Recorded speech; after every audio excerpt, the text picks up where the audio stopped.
Oke, halo guys. Di video kali ini kita akan membahas lagi sebuah HP dari Meizu, yaitu Meizu M6T, yang dimana kemarin kita sudah bahas atau kita sudah obrolin sedikit ya. Dan itu masih kurang lengkap kalau menurut saya. Dan untuk Meizu M6T ini sebenarnya ada rebrandingnya juga, dan masuknya nggak resmi ke Indonesia, yaitu kalau kalian tahu adalah China Mobile A4S, yang dimana itu adalah HP yang diperuntukkan untuk di daratan Cina sana. Sebagai kalian ketahui, itu China Mobile kalau nggak salah itu adalah operator di Cina sana dan mengeluarkan HP-HP. Kalau di Jepang itu kayak HP Docomo mungkin ya. Dan untuk rebrandingnya itu sendiri, kalau di Meizu M6T ini cuma ada varian 2 GB dengan internal 16 GB, sedangkan kalau China Mobile A4S itu RAM-nya 3 GB dengan internal 32 GB, dengan harga yang ya cuma sedikit aja. Kalau ini dulu 650 ribuan, kalau yang China Mobile itu sekitar 700 ribuan kalau kalian cari dulu. Tapi itu dulu ya, sekarang sudah nggak ada kayaknya kalau kalian cari di marketplace online. Ya, untuk di video kali ini kita akan membahas kelebihan-kelebihan apa saja dan kekurangan apa saja yang dimiliki oleh HP Meizu M6T ini, dan apakah worth it untuk dibeli kalau kalian dapat di harga 600 ribuan. Oke, langsung saja kita mulai dari yang kelebihan yang pertama, yaitu layarnya ya. Ini untuk kualitas layarnya, untuk dari segi reproduksi warna, menurut saya udah bagus banget. Warnanya gonjreng, warnanya keluar, kemudian untuk saturasinya juga enak di mata, dan untuk ukuran seharga segini layarnya juga nggak kesat licin banget kalau kita swipe gini. Untuk scroll misalnya kalian stalking IG mantan, ya lumayan enak sih. Ya walaupun refresh rate-nya nggak tinggi, masih di 60 Hz, tapi karena layarnya licin, jadi user experience yang kita dapatkan di HP ini lumayan enak untuk swipe. Kemudian untuk perlindungan layarnya ini, kalau kita lihat untuk penggunaan ya kurang lebih setahun lebih ini, untuk di layarnya ini masih lumayan mulus, nggak ada goresan, cuma ya ada goresan 1-2 gitu tapi nggak kelihatan. Dan untuk perlindungannya ini oke banget sih. Layarnya ini aman dan ada lapisan oleopropy coating jadi licin. Dan untuk dimensinya juga ini lumayan kecil karena layarnya cuma 5,5 inci dengan rasio 18:9. Jadi untuk dipakai dengan satu tangan ini oke banget ya, nyaman gitu. Dipakai untuk ngetik dengan satu tangan juga enak, ya nggak perlu dipegang dengan dua tangan gitu. Enak banget ini untuk ngetik. Dan untuk bobotnya ini ringan karena ya ini bahan bodinya ini memakai plastik. Kalau memakai metal itu ya kekurangannya emang lumayan berat, jadi ada kekurangan dan kelebihannya kalau memakai polikarbonat. Kemudian kita juga mendapatkan fingerprint di harga segini. Untuk kecepatannya ya lumayan cepat sih ini kalau kita tempelkan. Nah, ini lumayan cepat untuk harganya dan lumayan akurat banget sih ini kalau untuk fingerprintnya.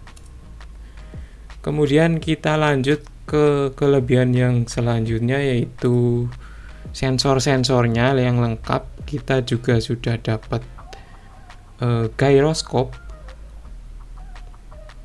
Ya, untuk gyroscope-nya sendiri ini bukan gyroscope software ya.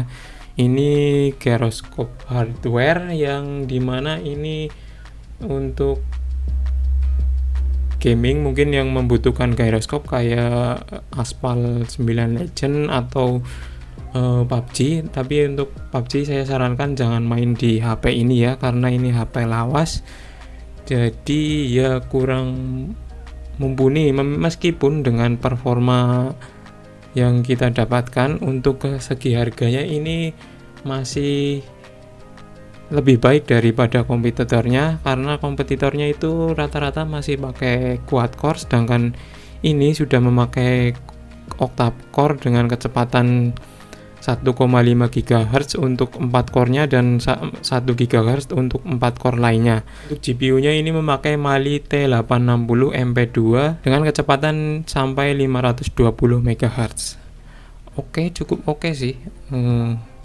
Karena ini memakai MediaTek MT6 750, cuma kekurangannya mungkin ada di fabrikasinya yang masih di 28 nanometer, sedangkan untuk kayak kompetitornya kayak si Redmi 6A itu sudah di 12 nanometer ya, meskipun masih di quad core. Nah, ini pengaruh juga di sektor baterai. Untuk baterainya ini juga lumayan besar untuk di kelasnya, yaitu sebesar 3700 mAh. Dibandingkan dengan Redmi 6A yang masih 3000 mAh ya, ini lumayan awet sih, tapi ya nggak seawet itu karena ini prosesornya octa-core, jadi lumayan menguras daya. Tapi untuk segi performa ini jauh lebih baik dari si Redmi 6A ya. Oke, langsung kita beralih ke kekurangannya mungkin ya. Kekurangannya ini mungkin ada di bagian back cover yang sangat mudah tergores, dan juga di lensa kameranya ini ya, yang untuk penggunaan untuk saat ini sampai saat ini sudah sangat banyak goresan, terlebih lagi di bagian backdoor dan lensa kameranya ini kayaknya plastik yang enggak terlalu bagus, berbeda dengan layarnya yang bagus karena enggak tergores, karena mungkin ini untuk mengurangi biaya produksi ya. Dan ini juga pengaruh ke hasil kameranya yang kalau menurut saya itu kurang ya, karena mungkin ada banyak goresan, jadi hasil kameranya masih kurang bagus. Oke, untuk kekurangannya yang kedua yaitu mungkin di slotnya yang masih hybrid ya. Untuk saat ini penggunaan internal 16 GB mungkin berasa kurang ya, jadi kalian harus menggunakan microSD sebagai tambahan penyimpanannya, dan otomatis kalian nggak bisa memakai dual SIM karena satu slot SIM-nya sudah bergantian dengan microSD. Begitu ya.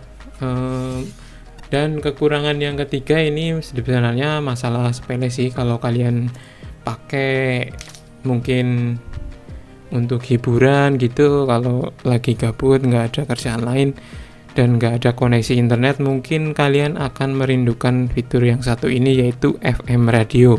Ya, sebenarnya untuk FM radio ini ya opsional sih, kalian mau pakai atau enggak. Kadang juga ada FM radionya juga nggak pernah dipakai, tapi untuk seorang yang sudah orang tua gitu ya, kadang-kadang pengen ngedengerin radio, jadi untuk fitur ini buat orang tua mungkin ya dibutuhkan ya gitu. Oke, mungkin segitu aja ya untuk pembahasan kita kali ini. Kita jumpa lagi di video selanjutnya.